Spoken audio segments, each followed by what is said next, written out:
Friends, mission GS academy में आपका स्वागत है। डेली की तरह जो सुबह में 50 क्वेश्चन का test series Monday to Friday चलता है, उसका मैं सेट नंबर आज 12 लाया हूं। यह सेट बिहार दरोगा के एग्ज़ाम के पैटर्न पर आधारित है। इसमें 50 क्वेश्चन रहते हैं और 50 क्वेश्चन के आपके सामने काफ़ी किफ़ायती तरीक़ा से डिस्कशन कराया जाता है, जो कि आपका आगामी वैकेंसी जून में आने वाली है, उसका संभवतः पीटी का एग्ज़ाम नवंबर या दिसंबर में होगा।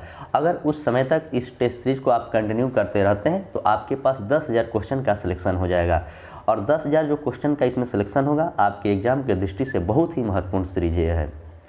तो मैं आशा करता हूं कि जो भी स्टूडेंट इस सीरीज को देखते हैं तो उनको बता दूं कि इसको आप कंटिन्यू देखें और जो भी इसमें डिस्कशन बताया जाता है उसे आप नोटबुक में ज़रूर नोट करें। इसका पीडीएफ टेलीग्राम में सुबह में 7 बजे डाल दिया जाता है और 8 बजे 8:30 बजे इसका वीडियो भी यूट्यूब पर अपलोड कर दिया जाता है। आपका कितना नंबर आ रहा है वो लोग कमेंट बॉक्स में ज़रूर बताएंगे। और 50 क्वेश्चन का मतलब ये नहीं कि आप 50 क्वेश्चन ही देख रहे हैं, इसमें चारों ऑप्शन के आपके सामने डीपली डिस्कशन किया जाता है, जो कि कहीं से ना कहीं से आपके एग्जाम में क्वेश्चन टकराने की 100% संभावना रहेगी। और शाम को मैं डेली लाइव ग्रुप डिस्कशन में लूसेंट चला रहे हैं, उसमें आप लोग ज़रूर पार्टिसिपेट हो और बहुत ही जल्दी उसमें घटना चक्र के ऑब्जेक्टिव और दृष्टि के ऑब्जेक्टिव और लूसेंट के ऑब्जेक्टिव का कलेक्शन किया हुआ पीडीएफ दिया जाएगा। उससे भी आप लोग होमवर्क करेंगे और शाम को ज़रूर जुड़ेंगे। तो जो भी लोग इस चैनल पे नया है तो चैनल को सब्सक्राइब करेंगे, पुराने लोग अपने दोस्तों में वीडियो को ज़्यादा से ज़्यादा शेयर करेंगे और टेलीग्राम आप लोग ज़रूर ज्वाइन कर लीजिएगा, क्योंकि टेलीग्राम में ही आपको सारा इन्फॉर्मेशन दिया जाता है, जो भी इन्फॉर्मेशन रहता है। तो मैं आशा करता हूँ कि जो भी बात मैं आपको बताता हूँ उस सारे बातों को आप लोग ज़रूर फॉलो करते होंगे। देखिए, किसी भी सेट को बनाने से मतलब ये नहीं है कि आप सीट मार लिए। सीट मारने के बाद उसका डिस्कशन करना सबसे बहुत ज़रूरी है। डिस्कशन करने से क्या होता है कि आपका कन्फ्यूजन दूर होगा और जो क्वेश्चन आपसे गलत हुआ है अगले सेट में अगर वही क्वेश्चन आपको किसी भी सेट में मिलता है, कहीं भी मिलता है, तो आपसे गलती होने की संभावना बहुत ही कम रहेगी। और ऐसा करने से क्या होगा, एक दिन आपकी ऐसी तैयारी हो जाएगी कि किसी भी एग्ज़ाम को आप अगर देने जाएंगे तो आपको कहीं से उसमें दिक्कत नहीं आएगी। तो मैं आशा करता हूं कि जो बात मैं बताया वो आप ज़रूर समझे होंगे। तो आइए आज का क्वेश्चन पहला क्या है देखते हैं। सेट नंबर 12 है। सेट नंबर 12 का पहला क्वेश्चन क्या कह रहा है। सेट नंबर 12 का पहला कह रहा है कि सूची 1 को सूची 2 से सुमेलित कीजिए और सूचियों को नीचे दिए गए कूट के सही उत्तर का चयन करना है। तो आइए इसको देखते हैं और उसके बाद मिलाते हैं। थोड़ा सा मिलाने वाला क्वेश्चन में यहाँ पर दिक्कत होता है, लेकिन फिर भी मैं आपको बताऊँगा।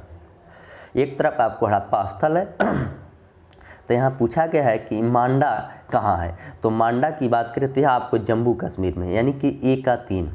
दायमाबाद की बात करें तो दायमाबाद आपको महाराष्ट्र में है।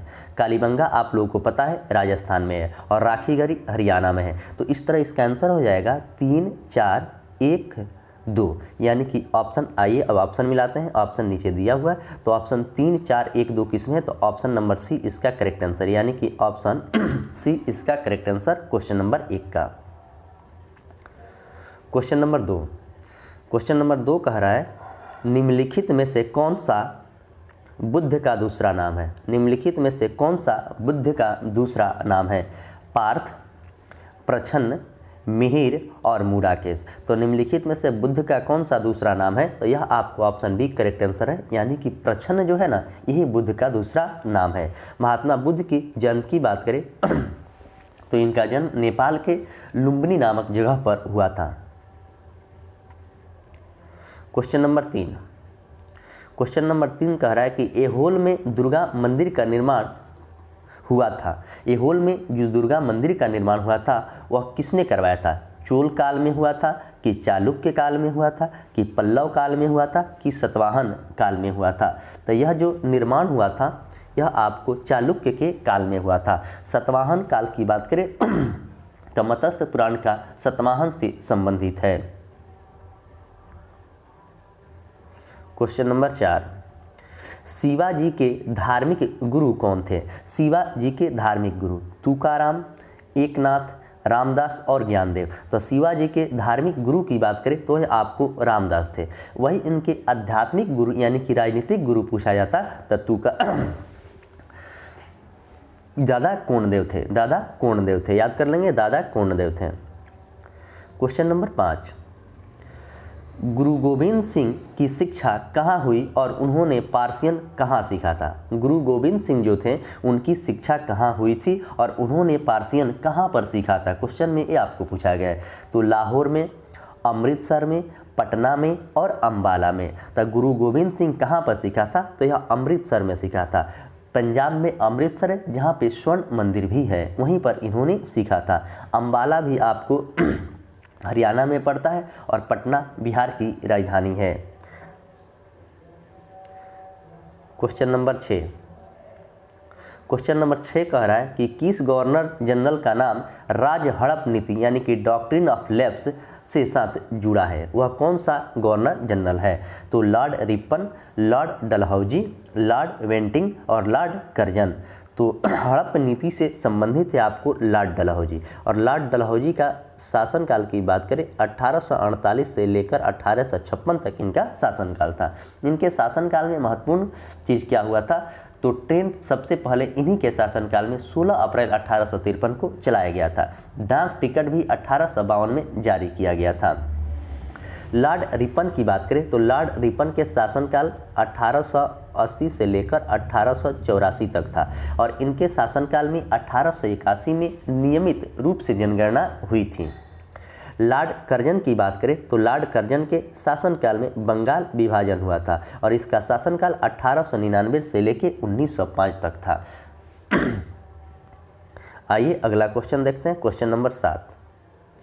क्वेश्चन नंबर 7 कह रहा है कि वैज्ञानिक समाज की स्थापना किसने किया था? वैज्ञानिक समाज की स्थापना किसने किया था? तो विल्टन की कंपनी ने, लॉर्ड कॉर्नवालिस ने, सर सैयद अहमद खान ने और ऑप्शन डी इनमें से कोई नहीं। तो वैज्ञानिक समाज की स्थापना सर सैयद अहमद खान के द्वारा किया गया था। तो ऑप्शन सी इसका करेक्ट आंसर है। लॉर्ड कॉर्नवालिस जो थे यह अस्थाई बंदोबस्त से संबंधित थे। इनका शासनकाल 1792 में भी था। तो अस्थाई बंदोबस्त से लॉर्ड कॉर्नवालिस थे। नागरिक सेवा का जनक लॉर्ड कॉर्नवालिस को ही कहा जाता है। Question number 8। क्वेश्चन नंबर 8 कह रहा है कि बाल गंगाधर तिलक को लोकमान्य की उपाधि दी गई थी। बाल गंगाधर जो तिलक थे उनको लोकमान्य की उपाधि दी गई थी 1908 के कारावास के दौरान, होम रूल आंदोलन के दौरान, क्रांतिकारी आंदोलन के दौरान और स्वदेशी आंदोलन के द्वारा। तो कब दिया गया था? तो इनको दिया गया था होम रूलिंग आंदोलन के द्वारा। तो होम रूलिंग कब हुआ था? होम रूलिंग आप लोग कमेंट बॉक्स में बताएंगे कब हुआ था।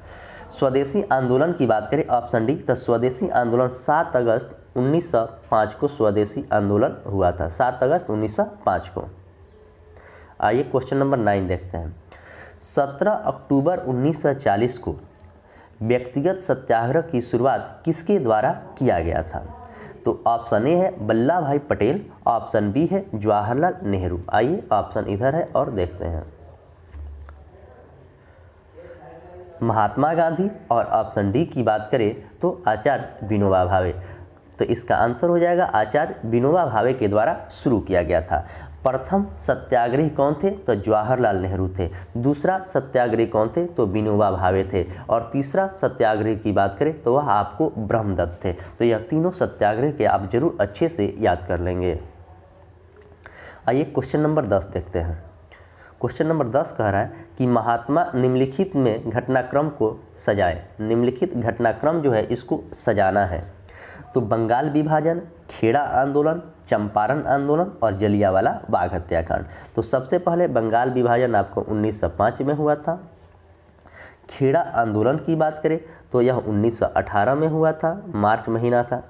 और चंपारण सत्याग्रह की बात करें तो यह आपको 1917 में हुआ था, अप्रैल महीना था। और जलियांवाला बाग हत्याकांड 1919 में हुआ था।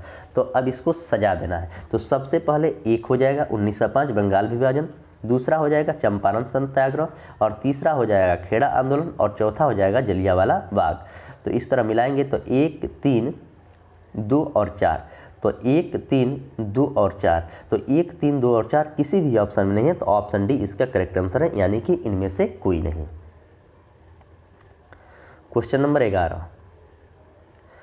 कांग्रेस सोशलिस्ट पार्टी की पहली बैठक कहाँ पे हुई थी? कांग्रेस जो सोशलिस्ट पार्टी थी इसकी पहली बैठक कहाँ पे हुई थी? दिल्ली में, नासिक में, पटना में और लखनऊ में। तो कांग्रेस सोशलिस्ट पार्टी की जो पहली बैठक हुई थी यह आपको पटना में हुआ था। दिल्ली में कांग्रेस के अध्यक्ष कौन थे? तो दिल्ली में कांग्रेस के अध्यक्ष 1923 में अधिवेशन हुआ था, एक मुस्लिम व्यक्ति थे अबुल। लखनऊ अधिवेशन की बात करें 1916 में लखनऊ अधिवेशन हुआ था जिसमें कांग्रेस पुनः मिला था और इसी में राजकुमार शुक्ल ने महात्मा गांधी को बिहार आने का प्रेरित भी किया था। लखनऊ अधिवेशन। क्वेश्चन नंबर 12, नई आर्थिक नीति किसने शुरू किया था? नई आर्थिक नीति जो है यह किसके द्वारा शुरू किया गया था? तो लेनिन के द्वारा, स्टालिन के द्वारा, करेंस्की के द्वारा और ऑप्शन डी खुच्चेव के द्वारा। तो यह किसके द्वारा शुरू किया गया था? तो ऑप्शन ए इसका करेक्ट आंसर है, यानी कि लेनिन के द्वारा शुरू किया गया था।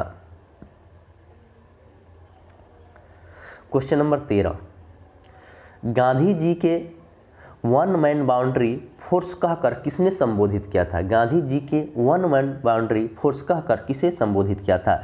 तो चर्चिल ने, एटली ने, माउंटबेटन ने और साइमन कमीशन ने। तो यह किसने कहा था? तो यह आपको कहा था माउंटबेटन ने। माउंटबेटन ने कहा था। और गांधी जी को अर्धनग्न फकीर किसने कहा था? यह आपको फ्रैंक मोरिस के द्वारा कहा गया था। साइमन कमीशन की बात करें तो साइमन कमीशन भारत 1928 में आया था और सबसे पहले भारत में वह कहाँ पे आया था? तो मुंबई में आया था सबसे पहले वह भारत में। क्वेश्चन नंबर 14, निम्नलिखित में किसने मित्र मेला का संघ शुरू किया था? निम्नलिखित में से किसने मित्र मेला संघ को शुरू किया था? श्यामजी कृष्ण वर्मा, विनायक दामोदर सावरकर, लाला हरदयाल और ऑप्शन डी की बात करें तो सोहन सिंह। तो यह जो शुरू किया गया था तो विनायक दामोदर के द्वारा मित्र मेला शुरू किया गया था। ऑप्शन बी इसका करेक्ट आंसर है। श्यामजी कृष्ण वर्मा की बात करें तो 1905 में इन्होंने लंदन में भारत भवन की स्थापना किया था। लाला हरदयाल का संबंध गदर पार्टी से था। गदर पार्टी से लाला हरदयाल का संबंध था और गदर पार्टी की स्थापना 1913 में सैन फ्रांसिस्को में किया गया था। और गदर पार्टी के अध्यक्ष कौन थे? तो सोहन सिंह भाखना जो थे यह गदर पार्टी के अध्यक्ष थे। तो इस तरह इसका आंसर हो जाएगा आपको ऑप्शन बी। आइए अगला क्वेश्चन देखते हैं। क्वेश्चन नंबर 15, इनमें से कौन भारत को एक सेकुलर राज्य के रूप में वर्णित किया है? इनमें से कौन जो है एक भारत को सेकुलर राज्य के रूप में वर्णित किया है? तो नीति निर्देशक सिद्धांत, प्रस्तावना, संघ सूची और राज्य सूची। तो इसका आंसर क्या हो जाएगा? आपको ऑप्शन बी हो जाएगा, यानी कि प्रस्तावना। भारतीय संविधान के प्रस्तावना अनुच्छेद 32 को भी कहा जाता है और आत्मा भी उसे 32 को कहा जाता है। नीति निर्देशक सिद्धांत की बात करें तो यह आपको आयरलैंड के संविधान से लिया गया है। संघ सूची में विषयों की संख्या 100 है वर्तमान में और राज्य सूची में विषयों की संख्या वर्तमान में 61 है। और समवर्ती सूची की बात करें तो वर्तमान में उसमें 52 विषय है। आइए अगला question, question number 16।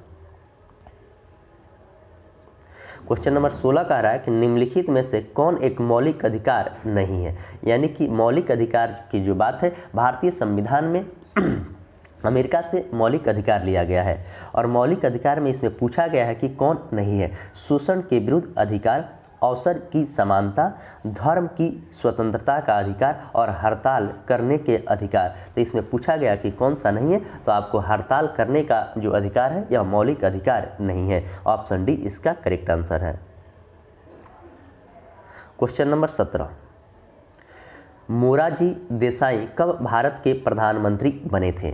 Morarji Desai सबसे पहले जनता पार्टी की सरकार थी, उसी समय वह भारत के प्रधानमंत्री बने थे और सबसे बुजुर्ग व्यक्ति भारत के प्रधानमंत्री बनने वाले मोरारजी देसाई हैं। तो उन्होंने 1977 में जनता पार्टी की सरकार में मोरारजी प्रधानमंत्री बने थे। और उस समय भारत के राष्ट्रपति की बात करें तो नीलम संजीव रेड्डी थे, जिनका 1977 से लेकर 82 तक कार्यकाल था और निर्विरोध चुने जाने वाले भारत के प्रथम राष्ट्रपति हैं और 2 बार राष्ट्रपति के चुनाव भी लड़े हैं नीलम संजीव रेड्डी। 14 बैंकों का राष्ट्रीयकरण जो हुआ था 1969 में हुआ था और बाद में 6 बैंकों का फिर राष्ट्रीयकरण 1980 में हुआ था। 42वां संविधान संशोधन 1976 में हुआ था और 44वां संविधान संशोधन 1978 में हुआ था। आइए क्वेश्चन नंबर 18, निम्नलिखित में से कौन सी समिति भारत के संसदीय वित्त समिति है? कौन सी जो समिति है वह भारत के संसदीय वित्त समिति है? सरकारी लेखा समिति, मूल्यांकन समिति और सार्वजनिक उपक्रम समिति।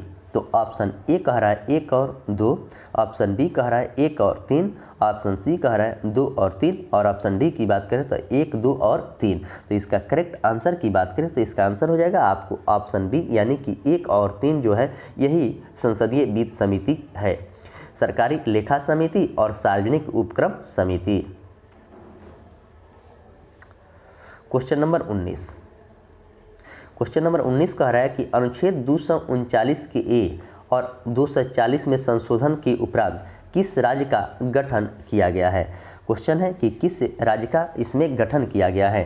तो अरुणाचल प्रदेश, उत्तराखंड, सिक्किम और छत्तीसगढ़। तो इसमें गठन किया गया है, आपको ऑप्शन ए करेक्ट है, अरुणाचल प्रदेश को गठन किया गया है। उत्तराखंड और छत्तीसगढ़ की बात करें तो 2000 सन में इस राज्य का गठन किया गया है। 84वां एक संविधान संशोधन हुआ था जिसके तहत उत्तराखंड, छत्तीसगढ़ और झारखंड राज्य का गठन हुआ 1915, नवंबर याद कर लेंगे 1915। सिक्किम भारत का 22वां राज्य है जो कि 36वां संविधान संशोधन के तहत सिक्किम भारत के पूर्ण राज्य का दर्जा मिला था सिक्किम को। क्वेश्चन नंबर 20, क्वेश्चन नंबर 20 कह रहा है, आएंगे देखेंगे क्वेश्चन नंबर 20। भारतीय संविधान में प्राधिकृत हिंदी पाठ को निम्नलिखित संविधान संशोधन में किसके द्वारा प्रकाशित करने के लिए अधिकृत किया गया है? मतलब एक संविधान संशोधन हुआ है जिसमें हिंदी पाठ को निम्नलिखित संविधान संशोधन किसके द्वारा किया गया है? तो 57वां संविधान संशोधन 1987, 58वां संविधान 1987, 59वां 1988 और 60वां की बात करें तो 1988। तो इसका करेक्ट आंसर हो जाएगा आपको ऑप्शन बी, यानी कि 58वां संविधान संशोधन 1987। तो इसको आप याद कर लेंगे, बाकी जो संविधान संशोधन इसमें दिया गया है वो इम्पोर्टेंट नहीं है, इसको आप याद ही कर लेंगे। क्वेश्चन नंबर 21, कोडई कनाल किस पर्वत श्रृंखला पर स्थित है? कोडई कनाल जो है ये किस पर्वत श्रृंखला पर स्थित है? तो पालनी, नीलगिरी, विंध्याचल और अरावली। तो कोडई कनाल जो है ना यह आपको पालनी पर है। नीलगिरी की पहाड़ियाँ की बात करें तो यह आपको तमिलनाडु में है, नीलगिरी की पहाड़ियाँ तमिलनाडु में है और अरावली पर्वत राजस्थान में है। और अरावली पर्वत के सबसे ऊंचा शिखर जो गुरु शिखर है जिसकी ऊंचाई 1722 मीटर है। और विंध्याचल आपको उत्तर प्रदेश में पड़ता है, विंध्याचल है आपको मिर्ज़ापुर के पास। क्वेश्चन नंबर 22, भूटान के साथ भारत के किस राज्य का सीमा नहीं लगता है? भूटान पड़ोसी देश है जो पूर्वोत्तर में पड़ता है, भारत के किस राज्य का सीमा नहीं लगा है? असम, सिक्किम, पश्चिम बंगाल और मणिपुर। तो यह सीमा जो है ना मणिपुर का सीमा नहीं लगा है, और लेकिन भूटान से भारत के 4 राज्यों का सीमा लगा है। तो एक आपको असम हो गया, दूसरा सिक्किम हो गया, तीसरा पश्चिम बंगाल और चौथा की बात करें तो आपको अरुणाचल प्रदेश हो गया। चौथा कौन हो गया? Arunachal Pradesh. Question number 23, Bokaro steel plant की स्थापना किस पंचवर्षीय योजना के काल में हुआ था? बोकारो स्टील प्लांट की जो स्थापना हुआ था वह कौन सी पंचवर्षीय योजना में हुआ था? दूसरा पंचवर्षीय योजना, तीसरा पंचवर्षीय योजना, चतुर्थ पंचवर्षीय योजना और पंचम पंचवर्षीय योजना। तो इसका आंसर हो जाएगा आपको ऑप्शन बी, यानी कि तृतीय पंचवर्षीय योजना में 1965 और कहीं कहीं आपको 64 में मिलेगा। तो 1964 में इसकी स्थापना हुई थी। द्वितीय पंचवर्षीय योजना में राउरकेला, भिलाई और दुर्गापुर इस्पात संयंत्र की स्थापना हुआ है। क्वेश्चन नंबर 24, क्वेश्चन नंबर 24 कह रहा है भारत के मुख्य भूमि तटीय के भाग की लंबाई कितनी है? मुख्य भूमि तटीय की भाग की लंबाई पूछा है। तो 75 से 16.6, 6100 किलोमीटर, 15,200 किलोमीटर। तो मुख्य तटीय भाग की लंबाई अगर पूछा गया है तो ऑप्शन बी इसका करेक्ट आंसर है। संपूर्ण पूछता तब 15,200 होता। क्वेश्चन नंबर 25, पंबा सिंचाई परियोजना भारत के किस राज्य में है? पंबा जो सिंचाई परियोजना है यह भारत के कौन से राज्य में है? केरल, आंध्र प्रदेश, तमिलनाडु और कर्नाटक। तो पंबा सिंचाई परियोजना की बात करें तो यह आपको केरल में है। ऑप्शन ए इसका करेक्ट आंसर है। ऑप्शन बी की बात करें तो मुचकुंड परियोजना जो है, मुचकुंड परियोजना यह आपको आंध्र प्रदेश और उड़ीसा दोनों में है। तमिलनाडु की बात करें तो कुंडा परियोजना तमिलनाडु में है, और कर्नाटक की बात करें तो शरावती परियोजना जो है यह आपको कर्नाटक के राज्य में है। क्वेश्चन नंबर 26, कुटीर उद्योग बोर्ड की स्थापना कब हुई थी? कुटीर उद्योग बोर्ड की स्थापना कब हुआ था? 1949 में, 1950 में, 1948 में और 1954 में। तो कुटीर उद्योग बोर्ड की स्थापना जो हुआ था आपको 1948 में हुआ था। 1950 की बात करें तो योजना आयोग की स्थापना हुआ था 1950 में योजना आयोग। 1954 से भारत रत्न देने की शुरुआत किया गया है, और सबसे पहले भारत रत्न सर्वपल्ली राधाकृष्णन को दिया गया था। और 1949 में संविधान को अंगीकृत किया गया था 26 नवंबर 1949 को। क्वेश्चन नंबर 27, अप्रैल मई में नार्वेस्टर से वर्षा कहाँ होती है? नार्वेस्टर जो है अप्रैल और मई में वर्षा कहाँ पे कराती है? नागालैंड में, अरुणाचल प्रदेश में, पश्चिम बंगाल में और ऑप्शन डी गोवा में। तो यह जो बारिश होता है आपको पश्चिम बंगाल में होता है। ऑप्शन सी इसका करेक्ट आंसर है। क्वेश्चन नंबर 28, धरातल के जिस स्थान पर सर्वप्रथम भूकंप अनुभव होता है उसे क्या कहा जाता है? मतलब जहाँ से भूकंप की शुरुआत होती है उस जगह को क्या कहा जाता है? तो भूकंप का मूल, भूकंप के प्रतिकेंद्र और भूकंप के अधिक केंद्र, और ऑप्शन डी की बात करें तो इनमें से कोई नहीं। तो उसे कहा जाता है भूकंप के अधिक केंद्र। भूकंप कितने प्रकार के होते हैं? तो 3 प्रकार के, PSL 3 प्रकार के भूकंप आते हैं। भूकंप के अध्ययन को सिस्मोलॉजी कहा जाता है, और भूकंप को जो तीव्रता मापा जाता है वह रिएक्टर स्केल से तीव्रता मापी जाती है। क्वेश्चन नंबर 29, बजट घाटा क्या है? बजट घाटा जो है वह क्या है? खर्च से अधिक आय, आय से अधिक खर्च, आय और खर्च समान, और ऑप्शन डी इनमें से कोई नहीं। तो बजट घाटा क्या है? तो ऑप्शन बी इसका करेक्ट आंसर है, यानी आय से अधिक खर्च। अगर आय आपको कम होगा, खर्च ज़्यादा होगा तो आपके बजट में घाटा जरूर लगेगा। तो इकोनॉमिक्स कभी भी उल्टा चलता है, तो इसे समझना बहुत ही जरूरी है। क्वेश्चन नंबर 30, क्वेश्चन नंबर 30 कह रहा है कि निम्नलिखित में से किस एक की समान बीमा नहीं है? मतलब बीमीय सूत्र जो आप लोग पढ़े होंगे इंटर में, वह क्वेश्चन पूछा गया है कि कौन सा समान नहीं है। तो स्थितिज ऊर्जा एवं गतिज ऊर्जा, घनत्व एवं विशिष्ट घनत्व, फोकस दूरी और ऊंचाई, और गुरुत्वीय बल एवं घर्षण। तब पूछा गया कि कौन सा इसमें बीमीय समान नहीं है। तो ऑप्शन बी जो है ना, यही आपको करेक्ट आंसर, यही आपको गलत है। तो ऑप्शन बी करेक्ट है, और बाकी तीनों जो ऑप्शन दिया गया वह सही है।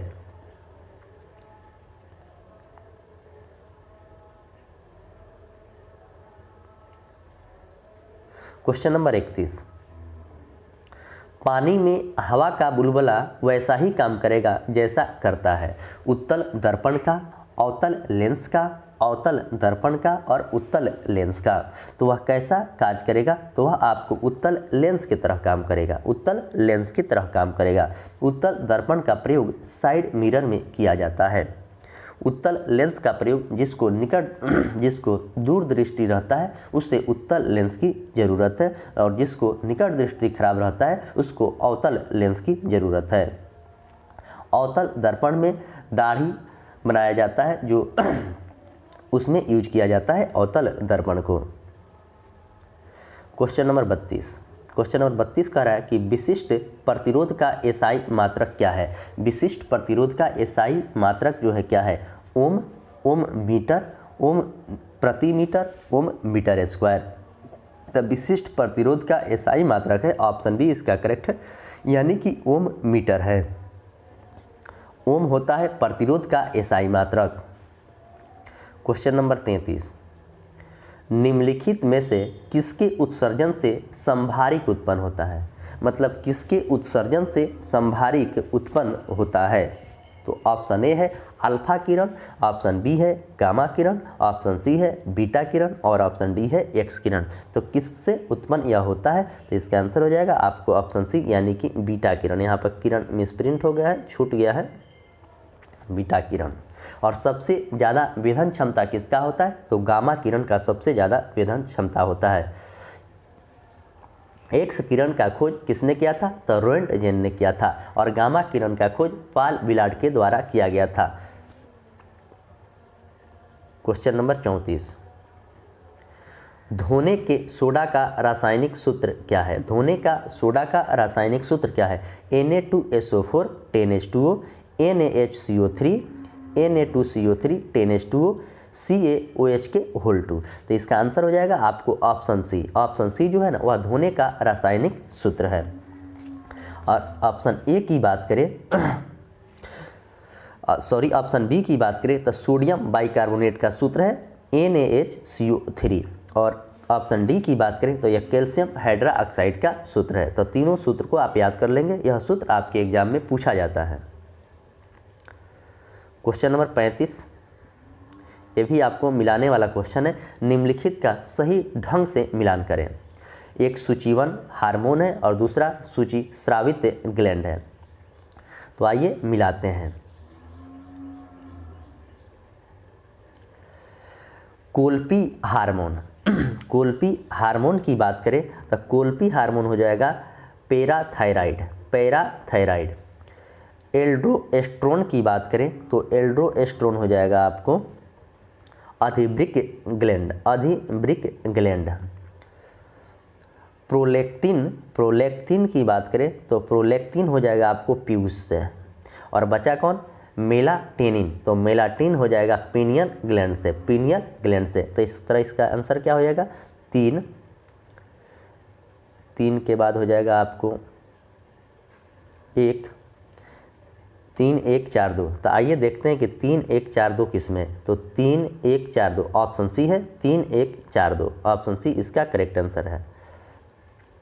क्वेश्चन नंबर 36, निम्नलिखित में से कौन सा अंग एक ग्रंथि नहीं है? कौन सा अंग जो है एक ग्रंथि नहीं है? अधिवृक्क, पित्ताशय, पीयूष और जिगर। तो कौन सा इसमें अधिग्रंथ नहीं है? तो इसका आंसर हो जाएगा आपको ऑप्शन बी, पित्ताशय जो है यह नहीं है, पित्ताशय नहीं है।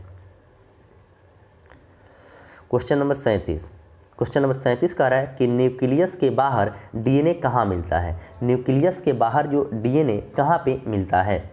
तो गल्जी काय में, अंतर्द्रव जालिका में, माइटोकॉन्ड्रिया में और ऑप्शन डी राइबोसोम में। तो न्यूक्लियस के बाहर डीएनए कहाँ पर मिलता है? तो यह आपको माइटोकॉन्ड्रिया में मिलता है। और माइटोकॉन्ड्रिया का खोज अल्टमैन के द्वारा किया गया था। राइबोसोम को प्रोटीन की फैक्ट्री कहा जाता है।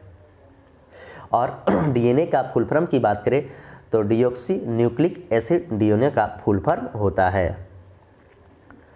क्वेश्चन नंबर 38, यूरिया का निर्माण कहाँ पे होता है? यूरिया का जो निर्माण होता है यह कहाँ पे होता है? अग्नाशय में, यकृत में, छोटी आंत में और गुर्दा में। तो यूरिया का जो निर्माण होता है यह आपको ऑप्शन बी यानी कि यकृत में होता है। अग्नाशय अंतःस्रावी और बाह्यस्रावी दोनों ग्रंथि हैं। छोटी आंत में भोजन काफ़ी देरों तक पचता है। क्वेश्चन नंबर 39, मानव के शरीर में सबसे बड़ी अंतःस्रावी ग्रंथि कौन सा है? मानव के शरीर में सबसे बड़ी अंतःस्रावी ग्रंथि कौन सा है? अग्नाशय, एड्रिनल, थायराइड और प्यूटरिटी। तो इसका आंसर हो जाएगा आपको ऑप्शन सी यानी कि थायराइड। मानव के शरीर में सबसे बड़ी जो अंतःस्रावी ग्रंथि है वह थायराइड है। अग्नाशय की बात करें तो अग्नाशय अंत और बाह्य दोनों है। एड्रिनल ग्रंथि की बात करें तो यह लड़ और उरो हार्मोन है। और प्यूटरी सबसे छोटी ग्रंथि है। क्वेश्चन नंबर 40, जापानी एन्सेफेलाइटिस का कारक होता है? जापानी एंटीलाइटिस का कारक होता है जीवाणु, विषाणु, प्रोटोजोआ और फफूंदी। तो इसका आंसर क्या हो जाएगा आपको ऑप्शन बी, वो होता है विषाणु। जीवाणु से होने वाला रोग कौन सा है? तो आपको टाइफाइड है। टाइफाइड जीवाणु से होता है जो जल जनित रोग है। और विडाल टेस्ट किया जाता है टाइफाइड के जानकारी के लिए। क्वेश्चन नंबर आया 41। चेंचुस जनजाति भारत में कहाँ पे पाया जाता है? चेंचुस जो जनजाति है वह भारत में कहाँ पे पाया जाता है? तो अरुणाचल प्रदेश में, हिमाचल प्रदेश में। आइए दो ऑप्शन को यहीं देख लेते हैं। तो अरुणाचल प्रदेश में आपको डाबला पाया जाता है, डाबला जनजाति पाया जाता है। हिमाचल प्रदेश में गड्डी पाया जाता है, गड्डी जनजाति पाया जाता है। तो हमसे क्वेश्चन में पूछा क्या गया है? चेंचुस जनजाति। तो आइए ऑप्शन देखते हैं, और दो ऑप्शन है। तो आंध्र प्रदेश, चेंचुस आंध्र प्रदेश और एक मध्य प्रदेश है। तो चेंचुस जो है ना, यह आपको आंध्र प्रदेश में पाया जाता है, और मध्य प्रदेश में भील पाया जाता है जो सबसे बड़ी जनजाति है। मध्य प्रदेश में भील पाया जाता है जो कि सबसे बड़ी जनजाति है। Question number 42। क्वेश्चन नंबर 42 कह रहा है समान ऊंचाई वाले बिंदुओं को मिलाने वाली रेखा को क्या कहते हैं? समान ऊंचाई वाले, समदाब रेखा, समुच्च रेखा, समान रेखा और समताप रेखा। समान ऊंचाई वाले पूछा गया है, तो समान ऊंचाई वाले हो जाएगा समुच्च रेखा। समदाब की बात करें तो समदाब में क्या होता है? समान वायुदाब होता है। समदाब में क्या होता है? समान वायुदाब होता है। सम्मान रेखा की बात करें तो सम्मान रेखा में वह रेखा जो मानचित्र को मिलाती है, जो मानचित्र को मिलाती है। समताप रेखा की बात करें, मानचित्र पर समान तापमान को मिलाने वाली रेखा को समताप रेखा कहते हैं। और यहाँ से क्वेश्चन आपके एग्जाम में पूछा जाता है। Question number 43। येलो बुक किस देश की प्रमुख सरकारी दस्तावेज है? येलो बुक जो है यह किस देश के प्रमुख सरकारी दस्तावेज है? तो ब्रिटिश सरकार का है, नीदरलैंड का है, बेल्जियम का है, और ऑप्शन डी की बात करें तो फ्रांस का है। तो इसका आंसर हो जाएगा आपको ऑप्शन डी, फ्रांस का है। येलो बुक फ्रांस का है। ऑप्शन ए की बात करें तो ब्रिटिश सरकार का ब्लू बुक है, ब्रिटिश सरकार का ब्लू बुक है। नीदरलैंड की बात करें तो नीदरलैंड के ऑरेंज बुक है, नीदरलैंड के ऑरेंज बुक है। और बेल्जियम की बात करें तो ग्रे बुक है, बेल्जियम का क्या है? ग्रे बुक है। Question number 44। नाटो की स्थापना कब हुआ था? नाटो जो है इसकी स्थापना कब हुई थी? 4 अप्रैल 1948, 4 अप्रैल 1949, 4 अप्रैल 1950 और 4 अप्रैल 1947। तो नाटो की स्थापना की बात करें तो यह आपको 4 अप्रैल 1949 को हुआ था। यह क्वेश्चन थोड़ा सा टफ इसलिए हो गया कि सभी ऑप्शन में 4 अप्रैल दे दिया गया है, इसी वजह से यह क्वेश्चन टफ हुआ। और इसी के कारण यूक्रेन और रूस में लड़ाई भी चल रहा है, नाटो के सदस्य के ही कारण ये सब हुआ है। Question number 45। टापाली किस राज्य का लोक नृत्य है? टापाली जो है ना यह किस राज्य का लोक नृत्य है? हिमाचल प्रदेश का, आंध्र प्रदेश का, छत्तीसगढ़ का और मिजोरम का। तो टापाली की बात करें तो यह आपको छत्तीसगढ़ का लोक नृत्य है, छत्तीसगढ़ का लोक नृत्य है। आंध्र प्रदेश के कुचिपुड़ी है, आंध्र प्रदेश के कुचिपुड़ी है। Question number 46। मृच्छकटिकम पुस्तक किसके द्वारा लिखा गया था? मृच्छकटिकम पुस्तक जो है यह किसके द्वारा लिखा गया था? कालिदास, शूद्रक, अमर सिंह और खुशवंत सिंह। तो मृच्छकटिकम के लेखक थे यह शूद्रक। कौन थे? शूद्रक, जिसमें माटी के खिलौना की बात कही गई है। वही कालिदास के द्वारा अभिज्ञान शकुंतलम, मेघदूत, यह सब पुस्तक कालिदास के द्वारा लिखा गया था। अमर कोश के लेखक कौन थे? अमर कोश के लेखक थे अमर सिंह। और खुशवंत सिंह के द्वारा कौन सी पुस्तक लिखी गई थी? तो ट्रेन टू पाकिस्तान जो है ना यह आपको खुशवंत सिंह के द्वारा लिखा गया था। तो ऑप्शन बी इसका करेक्ट आंसर है। आइए क्वेश्चन नंबर 47 देखते हैं। क्वेश्चन नंबर 47 कह रहा है सौरभ चौधरी का संबंध किस खेल से है? सौरभ चौधरी जो है इसका संबंध किस खेल से है? तो कुश्ती से है, भाला फेंक से है, निशानेबाज से है और टेनिस से है। तो सौरभ चौधरी की बात करें तो इनका संबंध है निशानेबाज से, निशानेबाज से। कुश्ती की बात करें तो बजरंग पुनिया का संबंध जो है यह आपको कुश्ती से है, बजरंग पुनिया का संबंध किससे है? कुश्ती से है। भाला फेंक की बात करें तो नीरज चोपड़ा, काफ़ी चर्चित हैं नीरज चोपड़ा, जो है भाला फेंक से संबंधित है। और भाला फेंक दिवस कब मनाया जाता है? तो 7 अगस्त को भाला फेंक दिवस मनाया जाता है। टेनिस खेल से किस व्यक्ति का संबंध है? तो रोहन बोपन्ना। और रोहन बोपन्ना जो है उसका टेनिस से संबंधित है। आइए अगला क्वेश्चन, क्वेश्चन नंबर 48। 2011 के जनगणना के अनुसार जनसंख्या न्यूनतम वृद्धि करने वाला राज्य कौन सा है? 2011 के जनगणना के अनुसार न्यूनतम जनसंख्या में वृद्धि करने वाला राज्य कौन सा है? मेघालय, नागालैंड, बिहार और सिक्किम। तो इसका आंसर क्या हो जाएगा? इसका आंसर हो जाएगा आपको ऑप्शन बी नागालैंड। नागालैंड में सबसे कम वृद्धि हुआ है। और सबसे ज़्यादा वृद्धि की बात करें तो आपको मेघालय है। सबसे ज़्यादा जनसंख्या घनत्व वाला राज्य कौन सा है? तो बिहार है। और सबसे कम जनसंख्या कहाँ पे है? तो सिक्किम में है। तो चारों ऑप्शन को आप अच्छे से याद कर लेंगे। ये जो भी बात बताया गया है आपको 2011 के जनगणना के अनुसार ही बताया गया है। Question number 49। क्वेश्चन नंबर 49 कह रहा है कि जॉर्डन का राजधानी कहाँ है? जॉर्डन जो है इसकी राजधानी कहाँ पे है? जेरूसलम, बैंकॉक, अमान और बंदर शेरी। तो जॉर्डन की राजधानी की बात करें तो ऑप्शन सी इसका आंसर हो जाएगा अम्मान। अम्मान। जेरूसलम कहाँ की राजधानी है? तो जेरूसलम आपको इजराइल की राजधानी है। इजराइल की राजधानी जेरूसलम है।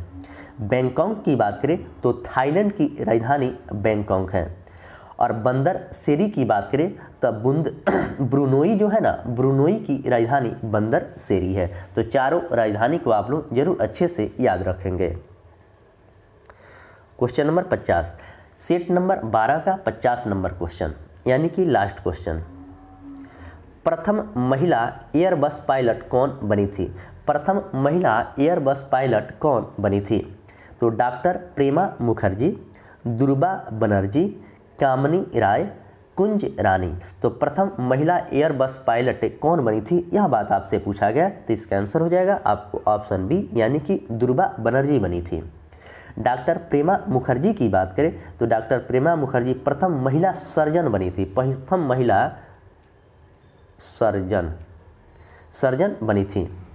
कामनी राय की बात करें यह तब प्रथम महिला स्नातक थी, स्नातक यानी कि ग्रेजुएशन की थी। और कुंज रानी की बात करें तो इनको राजीव और अर्जुन दोनों पुरस्कार मिला था। प्रथम महिला पाने लेने वाली पुरस्कार अर्जुन और राजीव गांधी पुरस्कार दोनों इनको मिला था।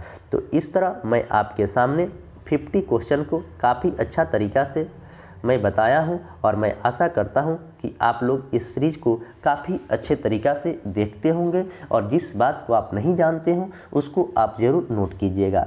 मैं एक बात आप लोगों से बता दूं कि इसका PDF निकाल कर उसके ऑप्शन के सामने जो जो बात आप लिखिएगा ना, तो आपको डिस्कशन करने में या रिवीजन करने में दिक्कत कहीं से नहीं होगी। आपको कॉपी नहीं खोलना पड़ेगा। और इस सेट को एक फाइल की तरह बना के रखिएगा। एग्ज़ाम से 15 दिन पहले इसको रिवीजन करके जाइएगा।